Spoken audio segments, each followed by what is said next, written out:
Bonjour, bienvenue sur ma chaîne YouTube. Je me présente Stéphanie Racine. Je suis celle qui partage son expertise dans ma passion pour AutoCAD et pour vous aider également dans l'optimisation de votre méthode de travail.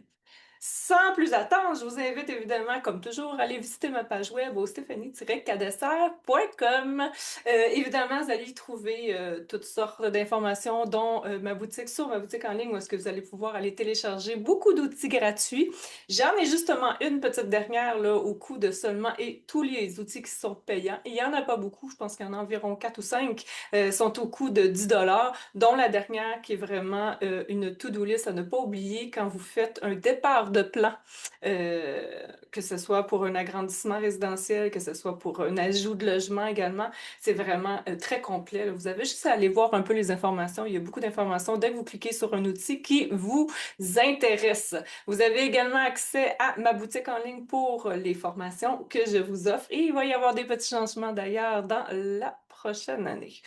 Alors, aujourd'hui, de quoi on va parler? On va parler d'extraction de données. Qu'est-ce que j'entends par là? J'entends que si vous avez des blocs avec plusieurs attributs dedans qui comptabilisent les données, comme dans l'exemple que je vais vous montrer sous peu, d'un chat. Donc, vous allez pouvoir faire l'extraction de tout ça et le mettre dans un tableau. Donc, vous allez voir que ce n'est pas si compliqué qu'on le pense et c'est quand même assez accessible. Donc, sans plus tarder, je vous partage mon écran.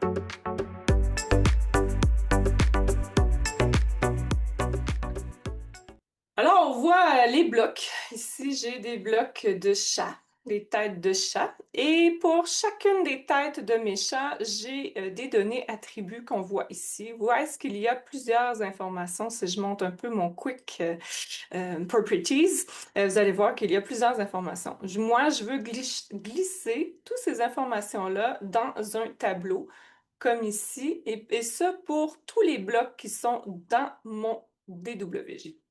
Alors, comment on fait ça? Très simple, on vient ici dans l'onglet Insert, c'est extraction de données, ou on écrit au clavier Data Extraction. Et là, comme on peut voir, l'action dynamique nous offre l'option, on fait Enter. Ici, première étape, vous voyez qu'il y a 8 étapes pour pouvoir réussir à obtenir un tableau comme celui-ci. On doit déjà commencer par créer les datas, donc l'information de notre extraction. Donc, on fait Next et là, on vient tout simplement choisir le dossier dans lequel on va le placer, là. Moi, pour les biens de la chose, là, je les ai mis dans les capsules et on lui donne un nom. Moi, je vais le nommer ici pour les biens de la cause numéro 2. On fait une sauvegarde là-dessus. Deuxième étape, il fait juste te faire confirmer que tout ça se déplace bien et bien dans ce dossier-là. On fait un ajustement là-dessus. Rendu ici, ce qu'il va t'offrir, c'est vraiment d'où viennent ces extractions-là. Fait qu'on va décocher cette information-là pour juste lui mentionner que tu veux qu'on leur représente seulement les blocs et qu'on représente seulement les blocs avec attributs. Donc, on enlève ceux-là qui sont en read-only. Après ça, on a juste à cliquer ceux que l'on souhaite voir. Évidemment, c'est en fonction du titre que l'on va donner.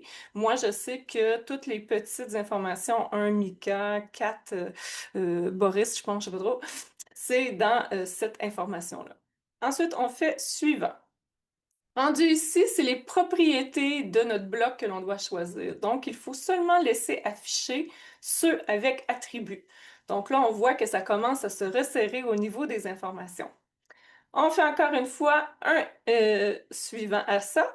Et là, ici, en fait, c'est vraiment de venir lui permettre de voir un peu qu'est-ce qu'on doit trier comme colonne. Donc, moi, je vous suggère fortement de retirer le coche où est-ce qu'on donne, là, vous voyez, là, c'est comme le décompte de tous les numéros d'attributs qu'on a créés. On enlève ça. Après ça, le nom, c'est le nom de l'attribut qui a été créé sous un bloc. Donc, ça aussi, on peut le retirer. Ensuite, on peut simplement glisser les onglets en haut de façon à y aller dans l'ordre des colonnes que l'on souhaite. Donc, moi, j'aime bien avoir l'identification en premier, ensuite l'âge par la suite. Là, on peut étirer également le tableau pour voir toutes les colonnes dont on a besoin. Après l'âge, j'aime bien voir race. Et par la suite, bien, on peut venir cliquer sur l'identification parce que moi, je veux que mes rangées soient en ordre croissant. Si vous n'avez pas l'ordre croissant quand vous cliquez ici, vous pouvez venir sur les options de colonne juste ici, sélectionner l'identification, puis on peut lui dire laquelle on veut qu'il soit en ordre croissant ou pas. Donc, on fait OK là-dessus et ensuite, on fait simplement un suivant. Dans l'option 6, en fait, ce qu'il nous demande, c'est est-ce qu'on insère ces données-là dans une table directement dans le document ou on fait une extraction en Excel ou autre. Moi, évidemment, je veux l'insérer en fichier, mais vous pourriez le faire en mode Excel aussi. On fait suite à ça. Et rendu ici, ben, c'est de choisir ou de modifier, créer un nouveau style de tableau. Donc, si on veut créer un nouveau style de tableau, on vient ici, on le sélectionne tout simplement. Là, moi, je vais juste faire la modification du essai. Donc, vous voyez, c'est ici, là. Vous avez plusieurs onglets ici à sélectionner. Donc, général, comment vous voulez placer les informations. Est-ce que vous voulez avoir des filtres dans votre colonne? Ça, c'est vraiment pour ce qui est des marges. Et ensuite, on vient ici dans le texte pour choisir le style de texte que l'on préfère également. Après ça, ça, c'est les bordures. Comment vous voulez gérer vraiment toutes les différentes bordures pour chacune des cellules. On fait OK là-dessus, on fait close à ça, on dit moi je veux essai et il ne faut pas oublier de mettre le titre du tableau, évidemment. Moi je l'ai mis ici, c'est ça, liste chat pour adoption.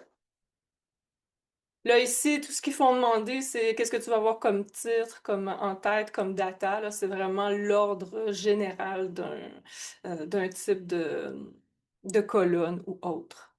Donc, on fait suivant ça, finish. La seule chose que je n'ai pas encore vraiment navigué, c'est au niveau de l'annotatif. Est-ce qu'on peut mettre un tableau annotatif? Jusqu'à présent, je l'ignore. J'ai pas fouiné jusqu'au fond, mais en fait, il suffit seulement de le sélectionner, soit en faire un étirement, un scale ou autre pour venir chercher la hauteur qu'on souhaite. S'il y en a qui connaissent la réponse, venez me le dire, mais là, au moins, vous savez maintenant comment faire une extraction de données. Fait que, tu sais, on peut venir lui dire, moi, je veux qu'il soit 6 fois plus gros, puis venir chercher un peu la grosseur du texte que l'on souhaite.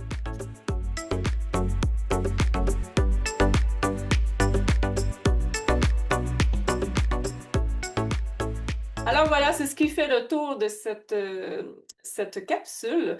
Évidemment, au niveau de toutes les informations là, pour le côté annotatif, je pourrais peut-être essayer de fouiner davantage, mais moi, l'essentiel, c'est que je voulais vous montrer comment faire l'extraction de données dans vos différents blocs. Alors sur ça, amusez-vous avec tout ça et on se dit à une prochaine capsule.